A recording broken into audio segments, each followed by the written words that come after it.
ओम नमः शिवाय।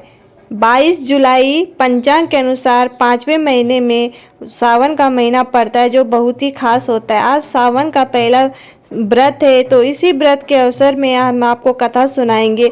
उससे पहले हम इस व्रत के विधि के बारे में बताते हैं और मान्यता के बारे में बताते हैं।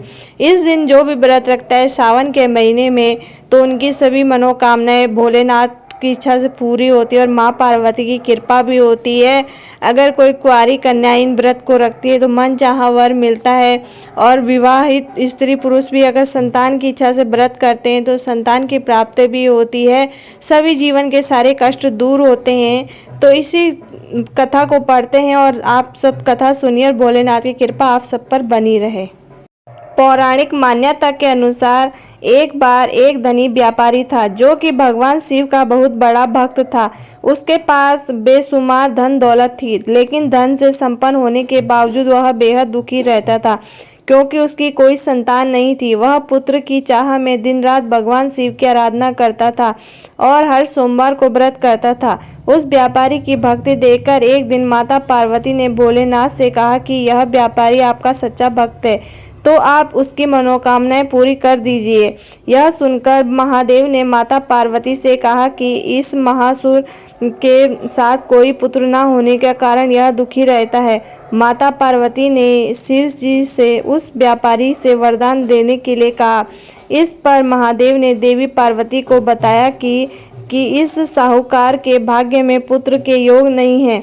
ऐसे में अगर इसे पुत्र का वरदान दिया गया तो वह बालक सिर्फ 12 साल की आयु तक ही जीवित रह पाएगा। इतना सुनने के बाद माता पार्वती ने शिवजी से कहा कि सब साहूकार को पुत्र का वरदान दे दीजिए, अन्यथा वो भक्त आपकी पूजा करना छोड़ देगा। माता के बार बार कहने से भगवान शिव ने साहूकार को पुत्र प्राप्ति का वरदान दे दिया, लेकिन वह सिर्फ 12 साल तक ही जिंदा रहेगा।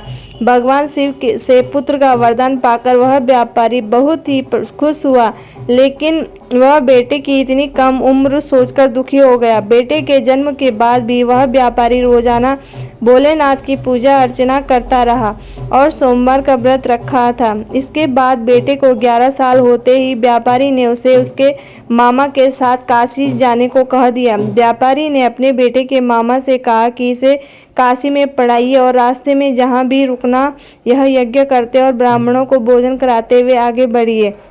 उसी रास्ते में एक राजकुमारी का विवाह हो रहा था।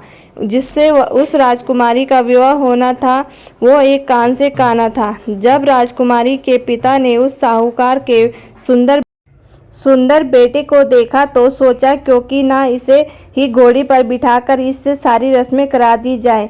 इसके लिए उन्होंने उस लड़के के मामा से बात की और कहा कि इसके बदले में हम तुम्हें खूब धन देंगे। यह सुनकर मामा भी राजी हो गए। इसके बाद साहूकार का बेटा विवाह के मंडप में बैठा और विवाह के सभी काम संपन्न हुए। जाने से पहले साहूकार के बेटे ने राजकुमारी की चुनरी पर लिख दिया कि तुम्हारा विवाह मेरे साथ हुआ है, लेकिन इसके साथ उन्हें भेजेंगे वह तो एक आंख से काना है। इसके बाद साहूकार का बेटा अपने मामा के साथ काशी चला गया।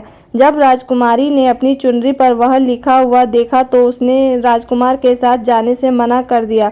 इसके बाद राजा ने अपनी पुत्री को बारात के साथ विदा नहीं किया। बारात वापस लौट गई और उधर मामा और भांजे काशी दोनों पहुंच गए।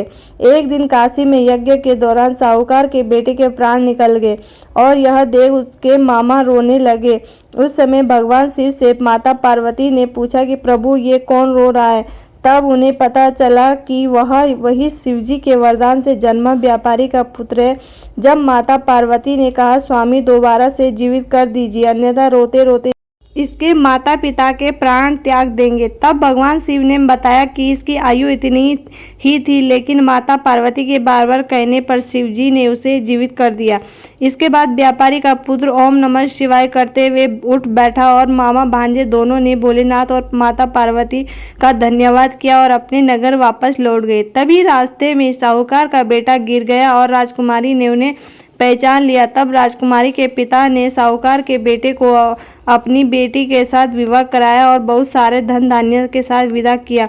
इसके बाद वो अपने गांव लौट गई। साहूकार अपने बेटे और बहू को देखकर बहुत ही खुश हुआ।